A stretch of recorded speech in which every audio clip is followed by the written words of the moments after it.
नाज़रीन, सबसे पहले मुज़ाकरात की बात हमें करनी होगी जो अफगानिस्तान और पाकिस्तान के हुए हैं। पाकिस्तान में अमन होगा तो पाकिस्तान आगे बढ़ेगा, इस्तेहकाम आएगा, पाकिस्तान में मईशत बेहतर होगी। अगर अमन नहीं होगा तो फिर कुछ भी नहीं होगा।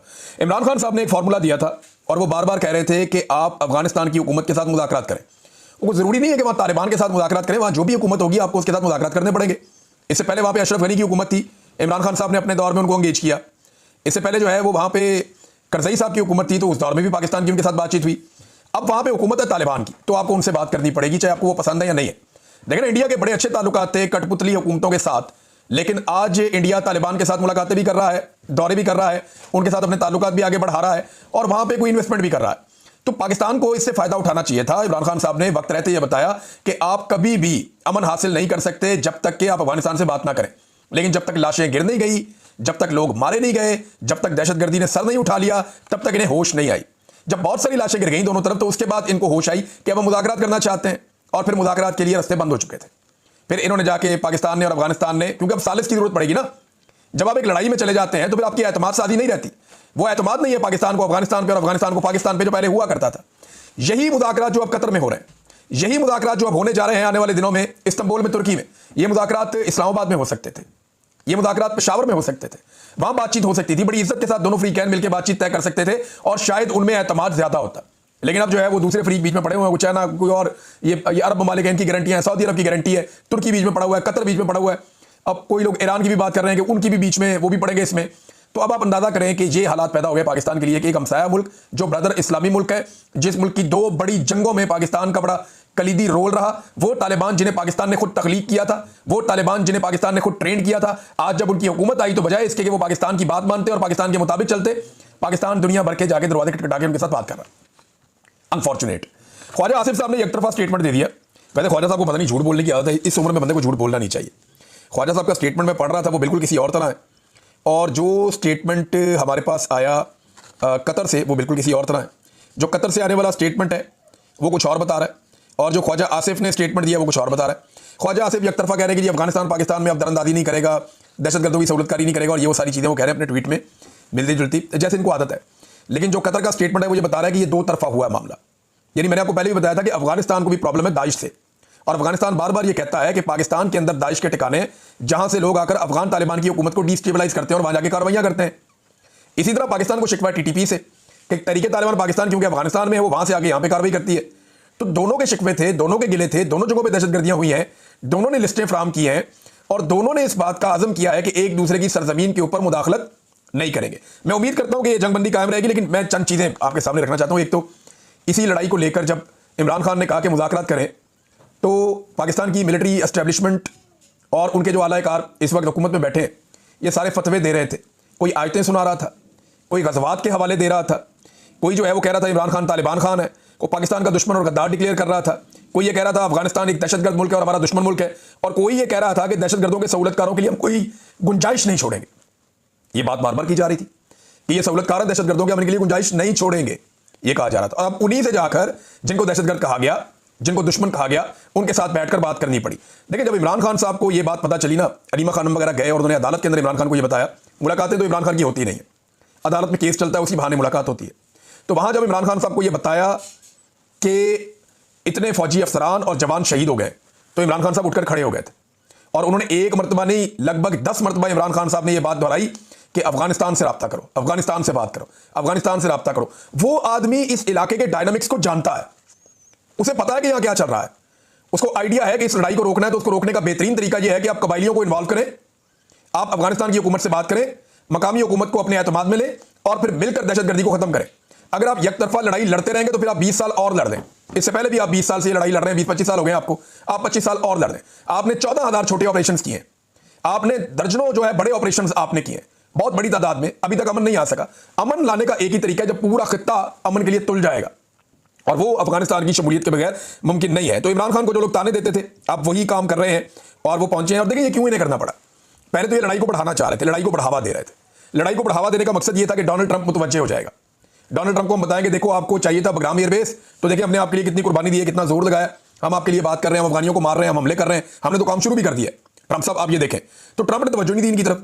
ट्रंप अपने पंगों में फंसा हुआ है वहां पे। अमेरिका में जो चल रहा है वो मैं आपको भी बताता हूं थोड़ी देर में। लेकिन ट्रंप ने जब ज्यादा तवज्जो नहीं दी और उसने ये कह दिया कि अमेरिका में बड़े काम है जिनमें मैं फंसा हुआ हूं, तो अफगानिस्तान और पाकिस्तान को बाद में देखूंगा, तो पाकिस्तान को एहसास हुआ कि जनाब ये तो फायदे कोई नहीं हो रहा, यानी खाया पिया कुछ नहीं और गिलास तोड़ा उसके भी पैसे 12 ने। तो इससे बचने के लिए पाकिस्तान ने कहा जी बात करो अब उनके साथ, इमरान खान ठीक कहता है। फिर इन्हें मुल्की मफाद याद आया, जब जाती मफाद नहीं निकला तो इन्हें मुल्की मफाद याद आया, जाके फिर उन्होंने अफगानिस्तान के साथ बातचीत की, जो बड़ी अच्छी बात है, बहुत अच्छी बात है, सीज फायर कायम रहना चाहिए। लेकिन DGISPR जो है ना, वो 2 मकासद के तहत पेशावर गए थे। मैंने उनकी प्रेस कॉन्फ्रेंस जो सुनी है और जितनी उनकी प्रेस कॉन्फ्रेंस वायरल हुई, उससे 2 चीजें निकलती हैं। DGISPR के जो पेशावर का दौरा था अहमद शरीफ साहब का, उसके 2 मकासद थे। एक मकसद तो यह था कि जो ऑपरेशन हो रहा है खैबर पख्तूनख्वा में, इसकी मुखालफत बिल्कुल नहीं होनी चाहिए और इसके लिए राह हमवार की जाए। उन्होंने कहा जी अगर बातचीत करनी होती तो गज़वा बदर क्यों होता, यानी एक तो उन्होंने गज़वा की मिसाल दे दी इस मामले में, वहां कुफार के साथ जंग हो रही थी, ये लड़ाई और नौयत की है, ये आपकी अपने मुल्क के अंदर एक इंसर्जेंसी है जिसको आपने कंट्रोल करना है, टेक्निकल चीज़ें, तो उठा के उसको वो कुफार की और उस तरह की लड़ाइयों के साथ जोड़ दिया। गज़वा की मिसालें दी, आयात के हवाले हम पहले सुनते रहे बहुत सारे। तो एक तो ये था कि ऑपरेशन का माहौल जो है उसे फुल गर्म रखना है और जितनी भी मुखालिफ आवाज़ें हैं उनको जवाब देना, एक तो DGISPR का ये था। और दूसरा ये था कि सुहेल अफरीदी का रास्ता रोका जाए। तो दोनों महाजों पे DGISPR का मौक़िफ़ गलत साबित हो गया।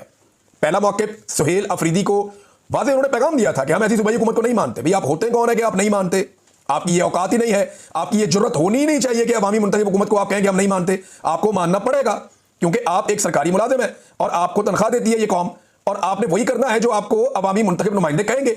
लिहाजा DG साहब ने एक तो ये कहा जी कि इस वज़ीर आला को हम नहीं मानते दूसरे अल्फाज में, और वो वज़ीर आला फिर आ गया, आप माने या ना माने वो आ गया।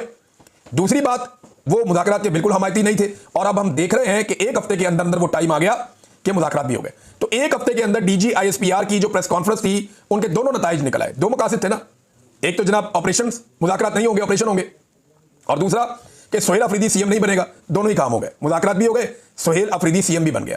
और वही ख्वाजा आसिफ खुद चल कर गया जो मुज़ाकरात का सबसे बड़ा मुखालिफ बन रहा था। तो इनका कोई नजरिया नहीं है, इन्हें जो एस्टेब्लिशमेंट कहती है ये आंखें बंद करके कर देते हैं। मैंने कल के वीलॉग में आपको बताया भी था, सुबह मैंने आपको बताया था वीलॉग में कि एस्टेब्लिशमेंट ने इनको ये कहा कि जो हम तुम्हें कहते हैं आंखें बंद करके करो, तुम्हारी हिफाजत हमारी रिस्पॉन्सिबिलिटी है।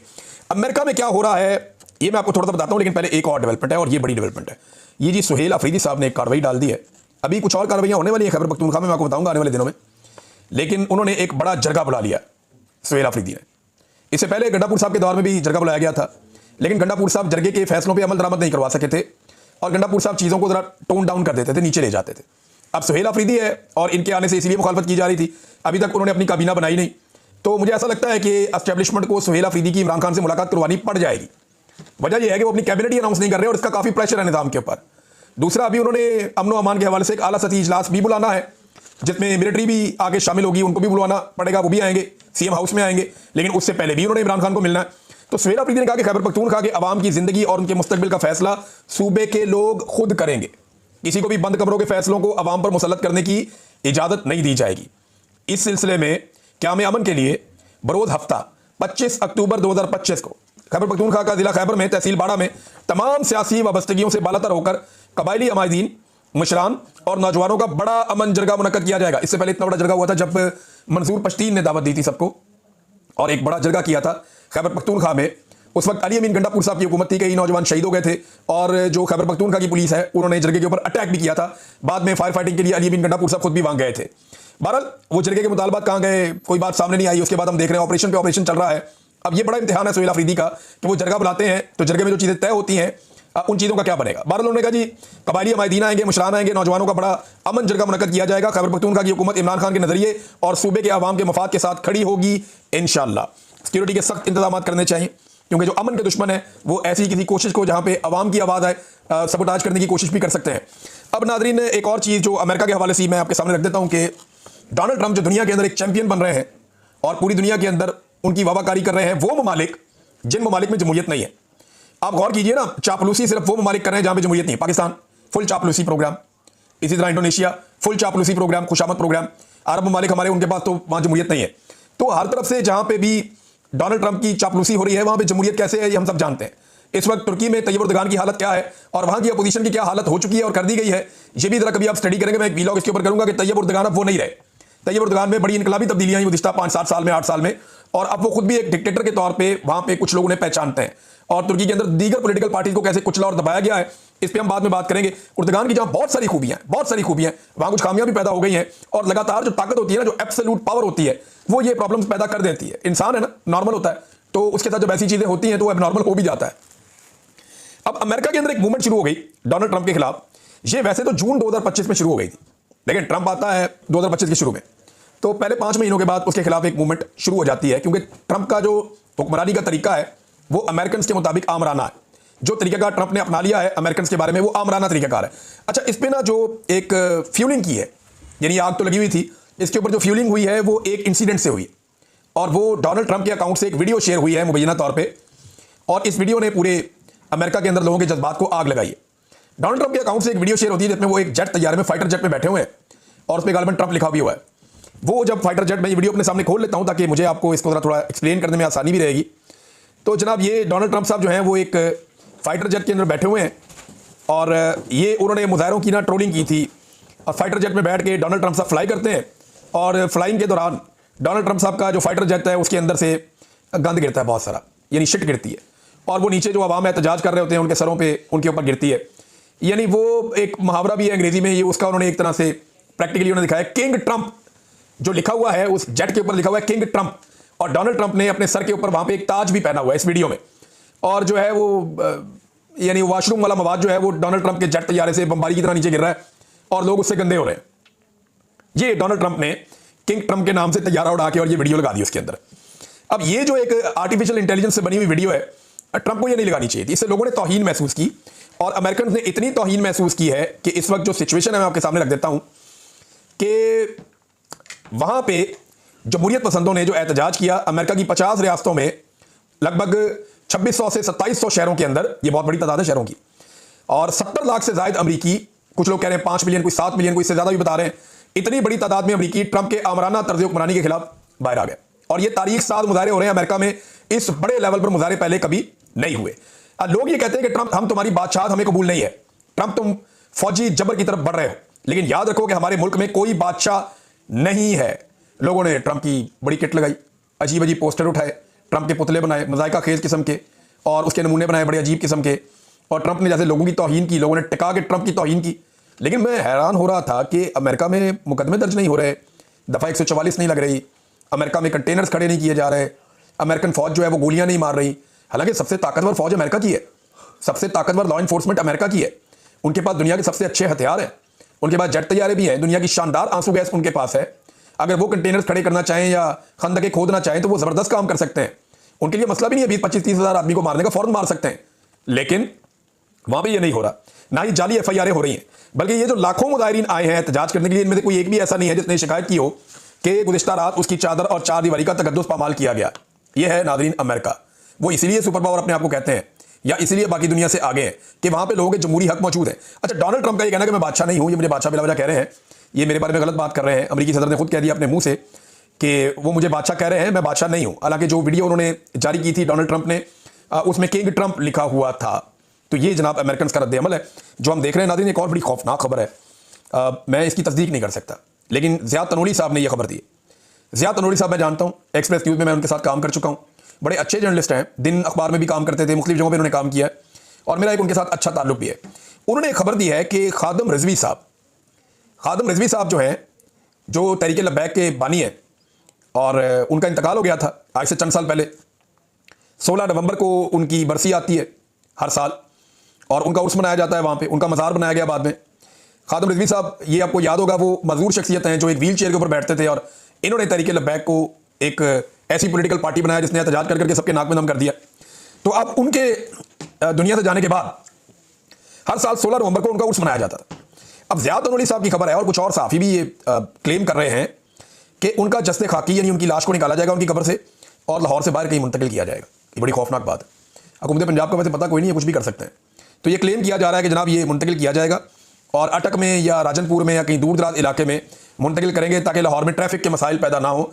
अब वजह ये बनाई जाएगी। तो इस तरह तो जो बाकी मज़ार लाहौर में वो भी सारी खाली करके आप किसी खुले इलाके में भिजवा दें, चोलिस्तान में, जिन्होंने जाना है उर्स करने के लिए उधर चले जाया करेंगे।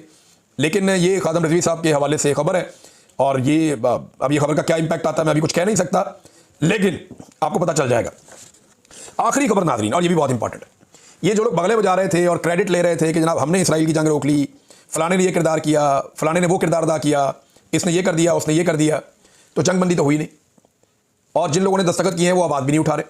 अब पाकिस्तान को तो भरपूर आवाज़ उठानी चाहिए कि जनाब किस चक्कर में हमने दस्तखत आपने हम सबसे करवा लिए, बुला लिया, पूरी दुनिया में सौदा बेच दिया जंगबंदी का, जंगबंदी तो अभी तक हुई नहीं। मैंने आपको कल भी बताया था, एक ही फैमिली के 11 बंदे शहीद कर दिए, उसके अलावा मजीद शहीद अलग किए इन्होंने। अब गजा के ऊपर इसराइल की बमबारी जारी है, 38 फलस्तीनी मजीद शहीद हो गए। एक दिन की बात बता रहा हूं, 38 फलस्तीनी मजीद शहीद हो गए, 143 फलस्तीनी मजीद जख्मी हो गए हैं। जब से जंगबंदी हुई है, 4-5 दिन की कहानी है टोटल, और इतने दिनों में 47 बार जंगबंदी के मुआहदे की खिलाफवर्जी हो चुकी है। रफा की जो क्रॉसिंग है जहां से इमदाद आती है, उसे गैर मुय्यना मुद्दत तक के लिए इसराइल ने बंद कर दिया है, जो जंगबंदी की खिलाफवर्जी है। और गजा मलबे में 70,000 टन बारूद दबा हुआ है, यह भी क्लेम किया जा रहा है। इसराइल की दरिंदगी तो खत्म हुई नहीं, अब कौन रोकेगा? कौन बिल्ली के गले में घंटी बांधेगा? क्या शहबाज शरीफ जो उछल उछल के तारीफें कर रहे थे डोनाल्ड ट्रंप की, कल मैं सुन रहा था हमारे फील्ड मार्शल, ये पहली मरतबा मैंने तारीख में ऐसा सुना, इससे पहले मुझे नहीं याद पड़ता कि कोई army chief passing out parade पे जाएं पीएमए की, और वहां नए फौजियों को या नए जो ऑफिसर्स आ रहे हैं, नया खून जो इंडक्ट हो रहा है फौज में, उसको अमेरिकन प्रेसिडेंट की तारीफ सुनाएं।